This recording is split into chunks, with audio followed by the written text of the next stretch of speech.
Hi all, my name is Yulia and I really like to share about books I read with my colleagues. The other day I thought, why not to share with the internet's people? So here I am giving my review on the book I recently read. The book called A Little History of Economics. I enjoyed this book a lot, and here is why. So, the very first reason I'm excited about a book is because it makes all the many different concepts that I remember from high school come together. I was a fan of economics in high school, so I knew about things like Adam Smith's invisible hand, Ricardo's concept of competitive advantage, prisoner's dilemma, Phillip's curve of relationship between inflation and unemployment, and more. In school, I had solved many economic math problems about supply and demand equilibrium in different market models, like meaning perfect competition or monopoly or oligopoly, etc., without knowing when exactly these market concepts were born. This book gave me a social and historical context. It put everything on a timeline with the scale of the human history. It made it all meaningful. Next, I very much like how this book explains everything using good reasoning, and the flow of events and conclusions is consistent. It elaborates, for example, why usury, or money lending, at some point of history was one of the worst sins ever. In fact, it was so bad that even the murderer was considered less of a sinner because he or she does not kill while sleeping, while the moneylenders still earn their interest even at night. I know it's all gone by now, but it's very interesting how the society got to that point, how we moved away from it and why.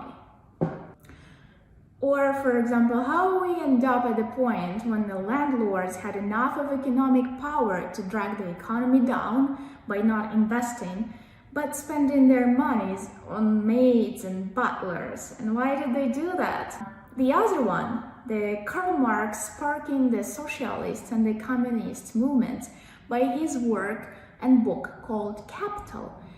It has the capital in the heart of the title because it was based on the capitalism social structure, the one he learned from mistakes, and studying that very hard, he was thinking to create a better society for the future.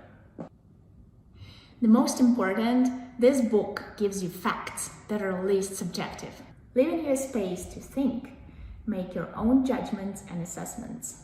Last but not least, this book brings up a question why to be an economist. The author is not afraid to say that many people don't even know what the heck the economists do. Some put the equal sign between economist and a politician because economists make policies. And it looks like a blurry science to them. But look at what questions do economists put in front of them and try to solve. Extreme inequality, financial crisis, famine, global warming, just to name some. Those are quite big, right? PS, of course, there is more books of this series. There is a little history of the world, science, language, literature, and more. Hope you have a chance to look at them. Take number whatever. This book touches a bit on the behavioral economics and decision making, and that corresponds with the other ideas I read in the book called Think Slow and Fast by the Nobel Prize winner for economics Daniel Kahneman.